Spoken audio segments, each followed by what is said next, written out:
menggunakan cara-cara lama. Dan biaya itu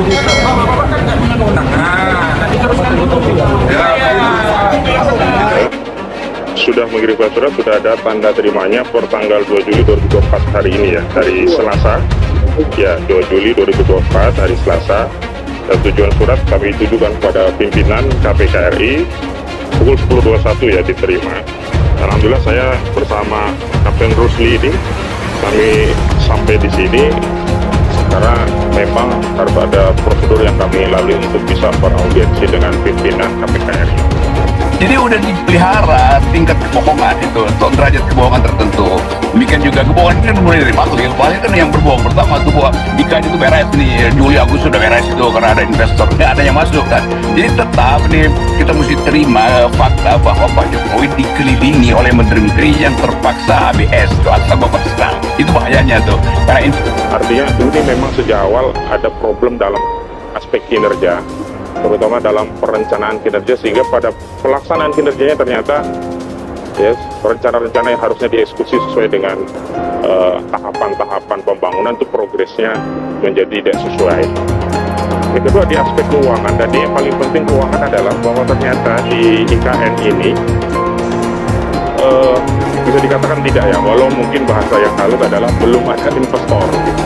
Tapi saya ingin menggunakan pendekatan tidak ada investor, karena sampai ikhtisar hasil pemeriksaan BPK di bulan Maret 2024, BPK menyimpulkan belum ada pendanaan di luar APBN yang nomenklaturnya dilakukan melalui sarana kerjasama pemerintah dengan badan usaha. Jadi sebetulnya kita lihat sekarang ada keraguan Pak Prabowo untuk menerima limpahan beban itu, yaitu menandatangani kepres pemindahan. Bagaimana kalau setelah pemindahan ternyata infrastrukturnya nggak ada, padahal udah diputuskan? Itu juga melanggar undang-undang nanti kan. Pak Prabowo nggak mau pindah, memang dia nggak bisa pindah karena secara teknis tidak mungkin pindah dengan keadaan yang carut marut di Kalimantan.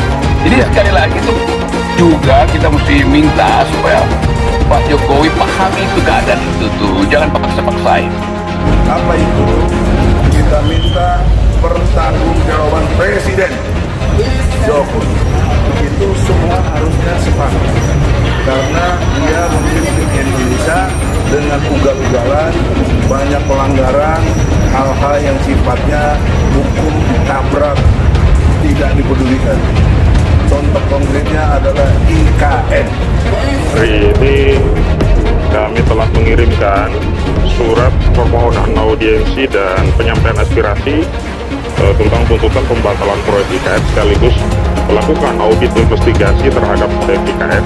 Ini IKN yang dulu oleh Presiden Joko Widodo digembar-gemborkan tidak akan membebani APBN, akan didanai oleh investor, tidak akan menggunakan uang rakyat dari pajak yang ada di APBN, ternyata menggunakan APBN. Terakhir, pemerintah sudah sepakat mengalokasikan 20% atau kisaran sampai 20 triliunan dari 460 sekian triliun total biaya proyek IKN.